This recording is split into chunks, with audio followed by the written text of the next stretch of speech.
Ընկերներ, վաղվա ընտրությունների վերաբերյալ ես ուզում եմ ձեզ ընդամենը մի բան ասել։ Ամբողջ քարոզարշավի ընթացքում ես հատուկ որևէ ձևով քարոզ չեմ իրականացրել, որևէ ուժի մասին ոչ մի բան չեմ ասել։ Ովքեր ինձ ճանաչում են, գիտեն, որ ես Հայ ազգային կոնգրեսի ակտիվիստ եմ, իմ քաղաքական կողմնորոշումը ինձ ճանաչողները գիտեն։ Քարոզչությամբ չզբաղվելը ես հետո կբացատրեմ արդեն ընտրություններից հետո, երբ որ մի քիչ կրքերը հանդարտվեն, բայց հիմա մի ուրիշ բան եմ ուզում ասել։ Մեր երկրի ապագայի մասին անհանգստությունը կարծում եմ համընդհանուր զգացողությունն է, որ բոլորս ունենք։ Բայց դուք մի բան իմացեք, անհանգստանալով հանդերձ։ Երբ ընտրություններից առաջ կազմակերպվում են բանավեճեր, երբ բանավեճի ժամանակ ամեն տեսակի հայոյանք ու ամեն տեսակի մեղադրանք հնչում է, դա ժողովրդավարության տարր է։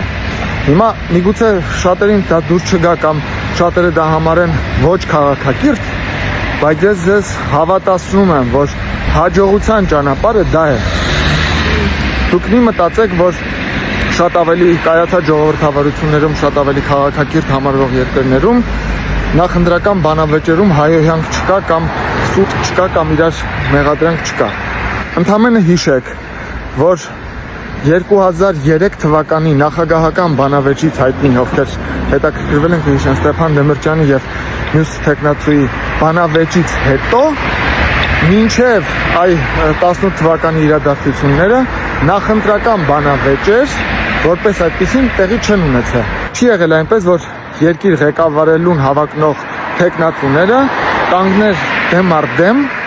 եւ իրար ասեն այն ամենը, ինչ մտածում են իրար մասին։ Սա այսօր կա եւ սա արժեք է։ Եվ այդ արժեքի հեղինակը ոչ իշխանությունն է, ոչ ընդդիմությունն է։ Դա մեր ժողովրդի 20 տարվա մաքարման գնով ձեռք բերված արժեքն է։ Բոլորս միասին այս արժեքը գնահատենք։ Թույլ չտանք, որ մեր ազգի թշնամիները, մեր ազգի վատը ցանկացողները փորձեն մեր ազգին համոզել, որ դժբախտությունները ժողովրդավարության պատճառով են։ Ոչ, դժբախտությունները, եթե մեր ազգը ունեցել է դժբախտություններ, դրանց պատճառը ժողովրդավարությունը չէ, հակառակը։ Դրանց պատճառը 20 տարվա ժողովրդավարության տոտալ բացակայությունն էր, երբ Հայաստանում չէր անցկացվում ընտրություն։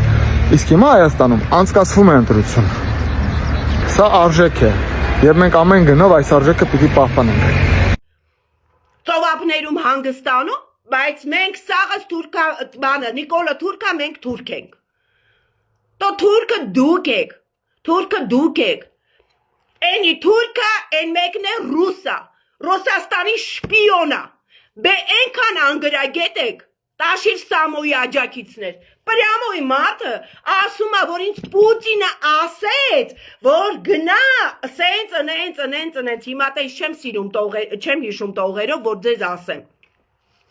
Ենքան անգրագետ եք, իրար մոտի ժուրնալիստները քմ ծիծաղ էին իրար մեջ տալի, որ այդ դեբիլության աստիճան դու պրյամոյի ժողովրդին ասեցիք, որ դու Ռուսաստանի ուղարկվածն ես, դու Պուտինի ուղարկվածն ես, դու քեզ ինքդ մատնիր։ Ես չեմ հասկանում, ես ինչ ձևի ազգ ենք մենք դարե։ Ես սիրում եմ այս ազգը, ժողովուրդ ջան։ Ես ինքս Թիֆլիսեցի եմ, ես Թիֆլիսից եմ 91 թվին տեղափոխվի Հայաստան, գեոդեզիա ինստիտուտը աշխատելու։ Իդեպ ասեմ, գեոդեզիայի ինստիտուտը վերացրել է Քոչարյանը։ Ես շատ ուժեղ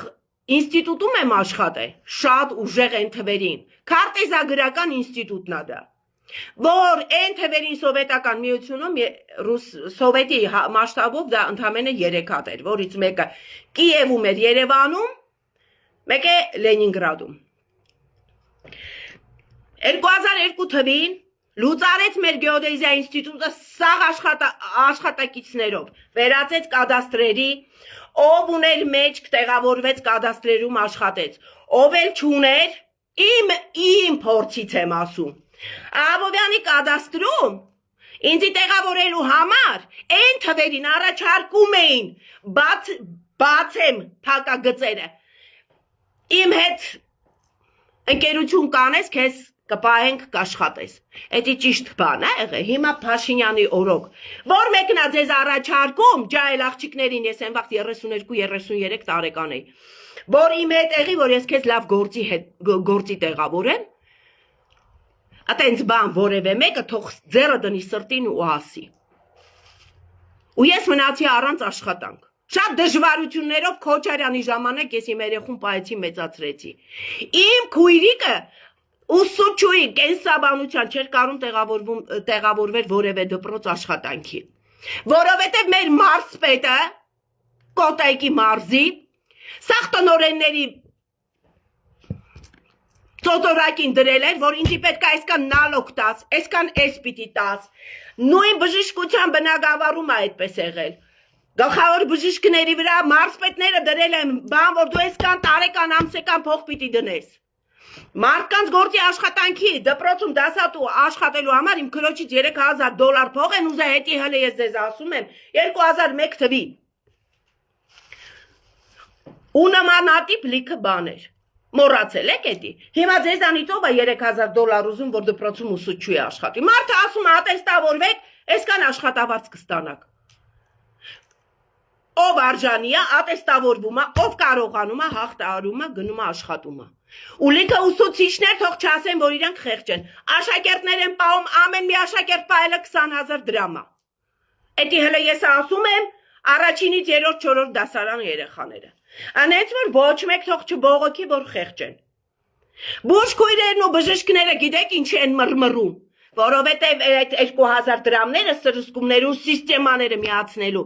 չեն դնում գրպանները։ Դրա համար մռմռում են այսօր բժշկության բնագավառի մարդիկ, որոնք որ բազմաթիվ անեծքներ են թափում Նիկոլ Փաշինյանի ու իր աջակիցների գլխին։ Որովհետև այդ վզյատկեն չկա։ Ամոթ է ուղղակի ամոթ է, ես զարմանում եմ,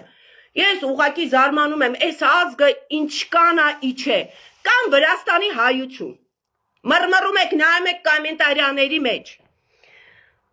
մի հատ ախրքյալակցի բլոգեր կա, ինչ ասես չի ասում Նիկոլականներին, Նիկոլի աջակիցներին, թրաշով մուրուքով մի հատ գյադա է, ես իրան մարդ չեմ համարում, ինքը ջավախքից է, հա, մերժեք 16-ին եւ այլն։ Գնա վերենգի ջավախկումը։ Մի հատ հələ պահանջի ջավախքդ ով է տվե, ով է ստորագրե։ Ես ինքս թիվլիզեցի եմ, նայեք ես ասում եմ, ես այս Հայաստանի ամեն մի փշուր կտոր հողի ու քարի համար իմ սիրտը մխկտում է։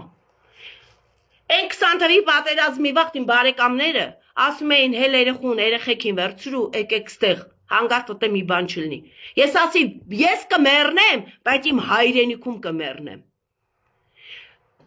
Վրաստանի ժողովուրդը, որը որ սկի հայերեն է ամանչում Վրաստանում խոսած, սաղ շուռ տված վրացերեն են խոսում, այսօր Նիկոլ Փաշինյան են քննադատում։ Իհարկե ոչ բոլորը։ Վերընկեք տեղները, դուք ձեր Սաակաշվիլի, ձեր Իվանիշվիլի ու ձեր կեղտոտ պրավինցիստվայի հարցերը լուծեք, դուք ձեր հարցերը լուծեք։ Հայաստանի ներքին գործերի մեջ ոչ մեկը քիթները չխոթեք։ Էդի ես ասում եմ։ Էս ինչ բան է, էս ինչ ենք դուք դարե։ Ամերիկայում ապրում ես, ըստե որոշում ես թե ոնց անես։ Բա խես Ամերիկայում ապրում, այ կեղտ։ Խես Ամերիկայում ապրում։ Ամերիկայում, Եվրոպայում ապրում ես, չգիտեմ, Ամերիկայում ապրում է, Ռուսաստանին է պաշտպանում։ Բա գնա Ռուսաստանն ապրի, խես Ամերիկայում ապրում։ Ուղղակի այնքան բարկացած եմ, բազմիցս ուզեցել եմ մտնեմ էֆիր, այս իմ խոսքը ասեմ, բայց որ այսօր ակամա մտածեցի ես 300,000 աշխատատեղ, ադրբեջանցի ու 300,000 աշխատատեղը, մի քիչ շատ էր այսենց իրար հետ կապակցված։ Տաշիր Սամոյսի էսի քո թեզնա, էսի դու ես Պուտինի հրամանով ուզում ադրբեջանցիներին բերես Հայաստան լցնես ու 300,000 աշխատատեղ տաս։ Այսքան լավն է իր այդ 300,000 մեր հայրենիքի ժողովրդին տեղավոր է իր աշխատանքի։ Այս ինչ բան է, պատմությունը ասում է, որ մենք մեզ միշտ դավաճանել ենք, մենք ինքներս մեզի ոչ մեկ չի դավաճանը, մենք մեր ձեռով մեր փոսը փորել ենք։